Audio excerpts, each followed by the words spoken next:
మీనరాశి వారికి ఒకవైపు ఏలనాటి శని మధ్యమ సంచార స్థితి ఉండగా రెండవ స్థానంలో కుజుడు స్వక్షేత్రకంగా ఉన్నప్పుడు కుజదోషం ఉండినను, అర్ధాష్టమ రవి దోషం ఉండినను 12 సంవత్సరాల తర్వాత దేవగురు బృహస్పతి సంతాన స్థానంలో, రాశాధిపతి సంతాన స్థానంలో ఉచ్చస్థితిలో సంచారం చేయడము వీరికి విపరీతమైన అదృష్టాన్ని, ఆనందాన్ని కూడబెట్టబోతుందని చెప్పి గమనించాలి. మీనరాశిలో ఏ నక్షత్రాలు వస్తాయనగా పూర్వాభాద్ర నక్షత్రంలోని చివరి పాదం 4వ పాదము, ఉత్తరాభాద్ర నక్షత్రంలోని 4 పాదాలు, రేవతి నక్షత్రం 4 పాదాలు కలిపితే మీనరాశి. రాశాధిపతి దేవగురు బృహస్పతి.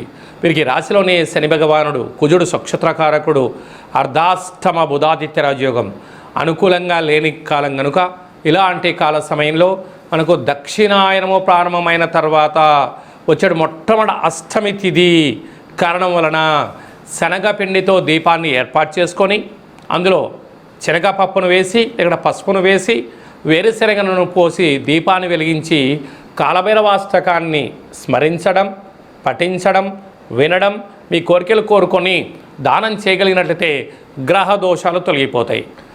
పంచమ స్థానంలో దేవగురు బృహస్పతి 12 సంవత్సరాల తర్వాత కర్కాటక రాశిలో ఉచ్చస్థితిలో సంచారం చేయడము మీనరాశి వారికి సువర్ణపు అధ్యాయం ప్రారంభం అయిందని చెప్పి గుర్తుపెట్టుకోగలగాలి.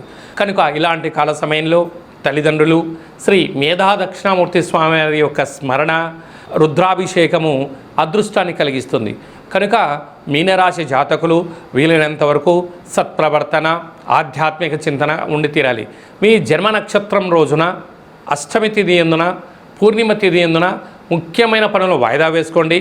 అద్భుతమైన విజయం, సువర్ణపు అధ్యాయం మీ జీవితంలో కొత్త మలుపు తిప్పబోతుందని చెప్పి గమనించాలి. అలాగే మీ వ్యక్తిగత జాతకం తెలుసుకోవాలనుకుంటున్నారా?